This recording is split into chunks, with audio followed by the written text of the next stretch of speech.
Over the last 7 sessions, we've looked at a new approach to parenting. Well, a timeless approach to parenting that might just seem new to many of us. Grace-based parenting is simply treating our children the way God treats his. It starts with a foundation for meeting our children's inner needs. It has a floor plan that allows our children the freedom they need to thrive. It frames the house with the solid material our children need to develop character, and it has a roof that aims our kids at God's definition of true greatness. The grace-based blueprint pushes against the faulty blueprints of our culture. It equips our families with the infrastructure to withstand the inevitable impact of sin that we feel within our families. Being good parents who raise great kids will always be hard, but grace helps at least make it possible. With all that said, I want to close our time by turning our attention to trees. Lately, I've been really getting into trees. It's probably just one of those weird things that happens as I get older, but I take time out of my busy day on a regular basis to learn about and think about trees. My wife got me a book about them. I try to name and recognize the different trees as I walk my kids to school in the morning. Some people get into cars as they get older. Apparently, I'm getting into trees. I think my main fascination is their age. Hiking through the forests of the Pacific Northwest, it isn't uncommon to come across a 400-year-old Douglas fir or a 500-year-old Sitka spruce. Every summer, my wife and I go to an outdoor concert held beneath a 350-year-old Oregon oak tree. There are trees within hours of my house that are over 1,000 years old.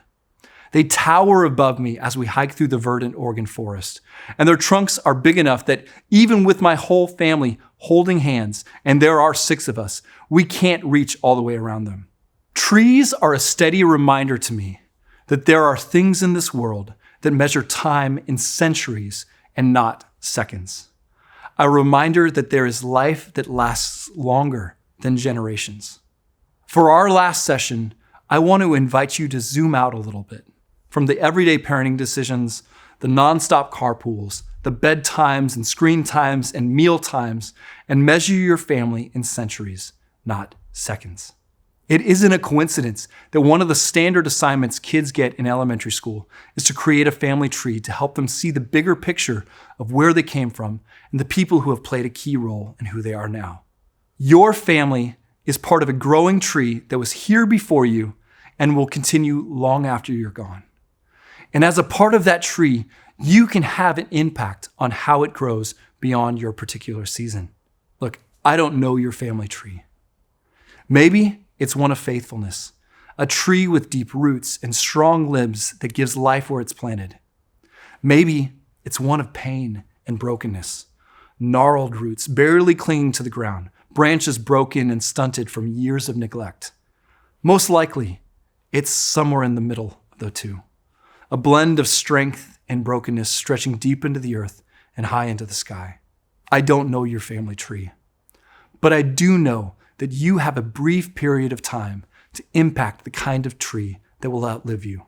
I want you to be a part of growing generations of grace. We started this study with the premise that we all want to be good parents raising great kids. But as we've seen, there's a lot keeping us from this.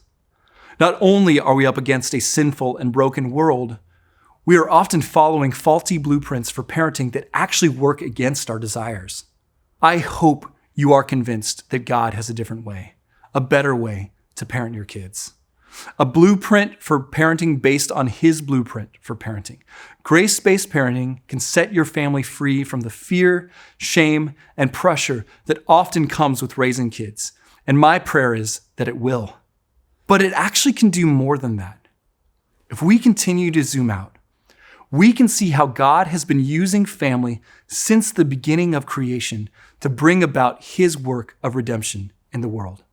When he created the world and set his plan in motion, he didn't create an idea or a philosophy. He didn't create a religion or a political party. He created a family. When he needed to address widespread sin and oppression with the flood, he chose a family to carry on his creation through Noah. He chose a family to set apart for redemption in Abraham, a family to rescue Israel out of Egypt. When Israel asked for a king, God called a family through David to rule over his kingdom. And it was through this family that Jesus, the King of Kings, came. Now, through Jesus, God is bringing all families into one. A tree with roots in the garden and its crown in heaven. I love that in Revelation 22, heaven is described with the tree of life being in its center. When we zoom out to see all of time and all of creation, we see the glorious tree of God's family growing through its entirety. This is the great privilege that God is extending parents in His grace. Not only can grace set our families free, but it brings us into the family God is using to set the world free from sin and death. Our families will outlast us.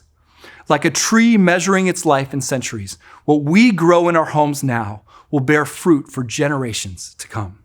When we work to meet our children's inner needs with a secure love, a significant purpose, and a strong hope, we are building a foundation that our children will use when they start to build their own families.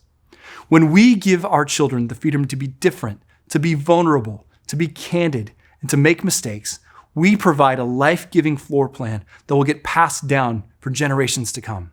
When we frame character into our children with the materials of faith, integrity, poise, discipline, endurance, and courage, we set the standard of quality they will want in their own children.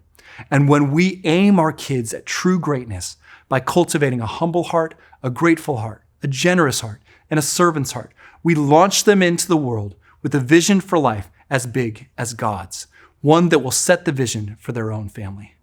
Now, I know that we're all at different stages of our parenting journey.